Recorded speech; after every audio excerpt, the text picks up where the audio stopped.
Mga kababayan ko, Pastor Apollo C. Kibuloy, founder of Kingdom of Jesus Christ, susunduin na nga ba ng United States of America? Diba, pag-usapan natin to mga kababayan ko, headline ngayon sa mga balita. Eto po mga kapatid, pakinggan nyo po. Sasampahan ng pulisya ng reklamong obstruction of justice ang mga tumulong umano kay Pastor Apollo Kibuloy para makapagtago. Handa na ring magsampa ng reklamo ang 2 sa 5 biktimang nakausap ng Davao Police. Nakatutok si Marisol Abduraman. Yari pala to. Yari pala dito sila yung mga nagtago kay Kibs. Yung mga sangkot na nag-type kay Kibs. Delikado pala si ano ngayon. Delikado pala ngayon si Pastor Kibs. Naku, pakinggan natin to. Naging pahirapan ang operasyon ng pulisya sa compound ng Kingdom of Jesus Christ, kung saan mahigit 2 linggong hinanap si Pastor Apollo Kibuloy. Naku, ayan, nakita nyo ha.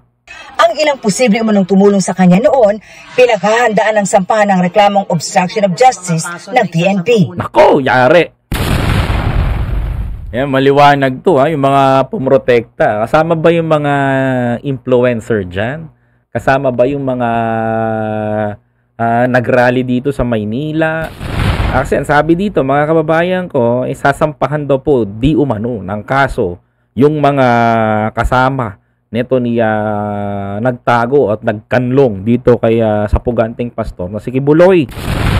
Ang sabi po dito, maliwanag po ito mga kababayan ko ha, sasampahan daw po ng kaso. Kasama ba dito? Sana liwanagin ng PNP kung kasama dito yung vlogger. Kasi maraming vlogger na tawag nito na kahit alam nila, tinago nila in public mga kababayan ko. Tuloy. Particularly doon po sa pinaniniwalaan natin na nagkanlong po dito kay Pastor Kibuloy magmula po nung naglunsad po tayo ng police operation. May mga pangalan na raw ang Nako ha. Special Investigation Team na binuo ng PNP ng mga sasampahan. Pero hindi Kasama ba dyan si Banat Bay? Hindi na muna nagbigay ng karagdagang detalye ang tagapagsalita ng PNP. Ayan, naku po. Matindi to.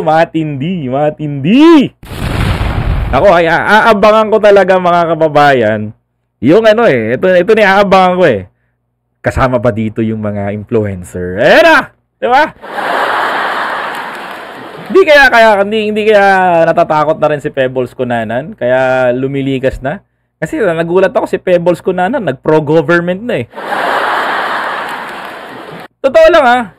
Hindi, nagulat lang ako kasi si Pebbles Cunanan nag-pro-government bigla. Kaya nakakatawa. Tuloy natin to. Antayin po natin ma'am yung formal pagsusumiti. Meron po tayong active coordination sa DOJ. Gusto po natin na talagang malakas at airtight. Uy, nako po I can't wait mga kababayan ko. But let's try na makita pa natin yung one of these days, tingnan natin to, abangan natin tong storya na to mga kapatid. Tuloy. Naman sa 5 biktima umano ni Pastor Kibuloy na kinakausap ng Davao Police ang handa na magsampa ng reklamo. Ayan pa mga kababayan ko.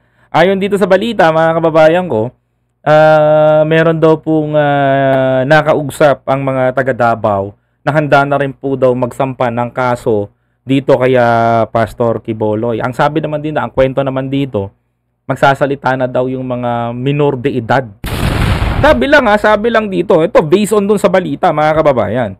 Minor de edad if we say minor de edad mga kababayan ko, andun yun. Tuloy. Ayon sa PNP, may pattern of abuse sa mga biktima. Pattern of abuse. If we say that pattern of abuse, ibig sabihin pare-pareha sila ng report ng sinampang kaso. Mga kababayan ko, pare-parehas sila. Halos pareho ang kwento in terms ng paano sila pinangakuan na supposedly ay Dito lang ako lang Sabi kasi doon hindi ko rin ma-elaborate Ayoko naman man-judge ng tao, pero imagine ninyo mga kababayan ko, ang kwento kasi ganito, no? Ang kwento ganito. ang tingin nila kay Pastor Kibuloy is banal. Holy, mga kababayan ko. Holy, ha? Holy. Pag sinabi natin holy, mga kababayan ko, walang bahid dungi sa katawan. Because Kibuloy said, he owns the world, he owns our soul, he owns the universe, he is the appointed son of God, and he claimed that he is the new Messiah dito sa Pilipinas, mga kababayan ko, na sumulpot. Yan po yung kwento niya, mga kababayan ko. At ang pinakamatindi pa po dito, mga kababayan, dumating din sa punto na matatawag natin na abuse, mga kababayan ko. Bakit? Mga kapatid, ba't ko po nasabi na abuse, mga kababayan? Can you imagine, sa kwento po ng babae, ang pakikipagtalik daw po dito sa kay Kibuloy ay maituturing daw po na kabanalan. Ito po totoo to, ha, mga kababayan ko. Ako po hindi ko naniniwala sa turong ganyan. Kasi wala pong tinuturo sa Biblia na mang-abuso ka ng kabataan. Opo, wala pong tinuturo dun, mga kapatid. Kasi ang turo po niya dun, mga kababayan ko, sabi daw, di umano, sabi po, mga kababayan ko, ha, kapag talik ka dito kay Kibuloy, ang mangyayari daw po sa'yo, hindi daw po si Kibuloy yung katalik mo. Yung banal na espiritu daw po. Aba, napakatindi pala nun, mga kababayan ko. Yung banal na espiritu pala, nalilibugan. Diba? Wala ako nababasa sa Biblia ang ganun. Na meron pong nadadama na init, nalibog ang banal na espiritu. Wala pong ganun. Kaya natatawa po ako dun sa lecture ni Kibuloy na ganun, mga kababayan. Tuloy. Aralin, sila ay aalagaan, and yet, yun nga, as early as 12, 13 years old ay inumpisahan na yung paggamit sa kanila. At marami pa Grabe, oh. ng batang biktima sa loob ng KOJC compound. Kaya pinag-iisipan ng PNP ang pagkasa ng rescue operation. Diyos ko po. Takot pa rin umano ang mga bata, lalo sa sinasabing angels of death na Angels of Death? May ganun pa si Kibuloy. ayon sa PNP, hindi kathang-isip. Existing itong mga tao na ito at may mga ilan na po tayo Angel, I cannot imagine na may mga religion na ganito, no? Bakit sila gumagawa ng army? Bakit sila gumagawa ng mga sundalo nila? And they call it Angel of Death right now. Mga kababayan ko, armado sila. If they are the holy, banal lang kanilang kaluluwa. Mag-iisip, di nila kailangan ng baril. Diba? Tuloy. yung na-identify na mga pangalan. Posibleng armado sila, kaya aalamin kung rehistrado ang magamit nilang baril. Posible pa daw. Okay. We will be requesting the Firearms Exclusive Office for the revocation po ng kanilang LTAP at firearms registration. Yun ang pinakamagandang sinabi nyo. Samantala, natapos na ang ginawang medical assessment ng PNP kay Kibuloy na iniutos ng korte. Kasunod ng Ito ba, pinakamatindi to, malalaman ninyo. ng kampo ng pastor na hospital arrest. Ito ba, hindi ako pabor dun sa hospital arrest. No. Hindi ako pabor dun sa hospital arrest. Mga kababayan ko. Mga kapatid, hindi ako pabor dun. Alam mo, pag pina-hospital arrest mo to, mga kababayan ko, ang mangyayari ito, magpapakasarap lang yan sa hospital, mga kabayan eh. Oo, some of the criminal na merong malaking pera na tagkasala sa batas, mga kababayan ko, at nililitis, ang ginagamit nilang dahilan, hospital arrest, mga kapatid. Oo. Ako, diretso lang ako, ha. Diretso lang ako, mga kapatid. No? Diretso lang po ako. Diretso lang ako. Kasi, ang ginagamit nila, hospital arrest, mga kababayan ko eh. Ginagamit nila ang hospital arrest para makalusot sa mga dapat nilang papuntahan kapag sila ay nabinanggo. Oh, totoo lang ako ha. No offense, please. No? Isusumiti po muna po yan sa korte na kung saan yun po mismo ang korte ang nag-order po na mag-conduct po ng medical assessment. We will be submitting po yung findings po ng PNP General Hospital. Gate ng Hindi ako pa, I disagree ako doon, mga kababayan ko. Susunod niyan, mga kababayan ko, si Kibuloy, pag humarap na sa Senado yan, naka-wheelchair na yan. Ay, oh, mamaya, naka-wheelchair na yan. Susunod niyan, mga kababayan ko, may brace na yan sa leeg. Susunod niyan, may para lang wag lang siya mapunta ng selda. Susunod diyan, mga kababayan ko, yung paa niya Nakaano na yan, nakatawag nito, nakasimento na. Mga kapatid, yun ang mangyayari dyan. PNP, walang VIP treatment sa pastor. Dapat talagang walang VIP treatment dyan, mga kababayan ko. Dapat nga, sa ordinaryong kulungan lang din yan napupunta eh. Because, mga kababayan ko, Quiboloy is not a public official. He is an ordinary pastor. Mga kababayan ko. Diba? Ang hiling lang ay mga pagkaing hindi mamantika dahil umiinom ng mga maintenance na gamot. Diyos ko. Samantala, sinabi naman ng Department of Justice sa pagdinig ng budget nito sa Kamara na kalahati sa mga testigo laban kay Quiboloy ay nasa ilalim na ng Witness Protection Program. Ayan ang pinakamagandang ginawa ng DOJ. Yun, tama ka dyan, SOJ. Susunod din daw ang DOJ sa kahilingan ng US. Ito. Susunod, ano. Ito, galing sa DOJ to ha. Program. Susunod din daw ang DOJ sa kahilingan ng US para sa extradition ni Quiboloy kapag natanggap nila ito. Boom! Finish na.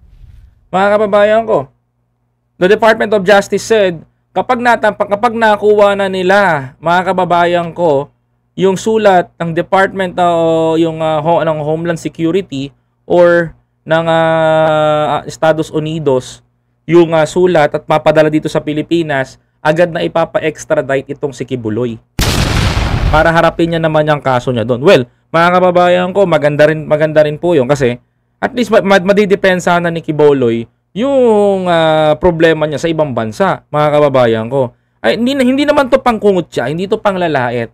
But sa lahat ng mga nagrereklamo, sa lahat ng mga tao na against dito kay Quiboloy, mga kababayan ko, let's give him justice para doon sa mga tao na yon. Kung kampante naman si Mr. Quiboloy na wala siya talagang pangakasalanan, wala namang problema. He can defend herself, mga kababayan ko, no? He can defend herself kung saan mang korte. May pera naman ng KOJC. Magdala kayo ng magaling yung abogado. 'Di ba? Mga kababayan ko, then patunayan nyo sa US, sa Pilipinas at kung saan man, mga kababayan ko, na mali yung paratang. Because napakatindi naman ito, mga kababayan ko. Can you imagine? Problema sa US, parehas din sa Pilipinas. Pag napunta sa US si Quiboloy, merong ginagamit. 'Di ba? Di umano. Pag dito naman sa Pilipinas, may nagagamit din. Di umano. 'Di ba? Tama po yung pagbayaran niya ang kanyang ginawa, no? We are not the judge. Hindi tayo hustisya para husgahan siya. But, mga kababayan ko, we know the truth, but we cannot judge Mr. Quiboloy right now. Pag hinatulan na siya ng korte, saka lang natin pwedeng sabihin na Quiboloy is guilty. Okay? Mga kababayan ko. But now, mga kababayan ko, inaakusahan pa lang siya ng mga nagrereklamo sa kanya na totoo. Mga kababayan ko, yun nangyari na yun. At nirereklamo siya sa ganyang ginawa. Well, malalaman natin yan. At abangan natin to, mga kababayan ko, yung pagpapatapon sa kanya ng bansa natin dito sa Pilipinas sa ibang bansa para harapin ng patong-patong na kaso na kahaharapin niya, mga kapatid. Okay? Kaya hindi po muna tayo titigil dito. Titignan natin at babantayan natin to for more developing story. Okay ba sa inyo, mga kababayan ko? Ako po si Biyahe ni Koy TV. Ito po ang storya at talakay natin ngayong gabi dito sa ating channel. Okay? Maraming salamat po sa lahat ng mga taga-suporta ko at maraming salamat. Patuloy po tayong makipag-interact sa comment section. Okay? Kaya sa lahat po, mga kababayan ko, unti-unti na pong makakamtan ng mga biktima, di umano ang kanilang mga hinihinging hustisya, mga kapatid. Dahil nga sa pagkakakulong nito at dito sa Maynila, lilitisin ang sinasabing di umano'y may ginawang hindi maganda sa ating mga kababaihan.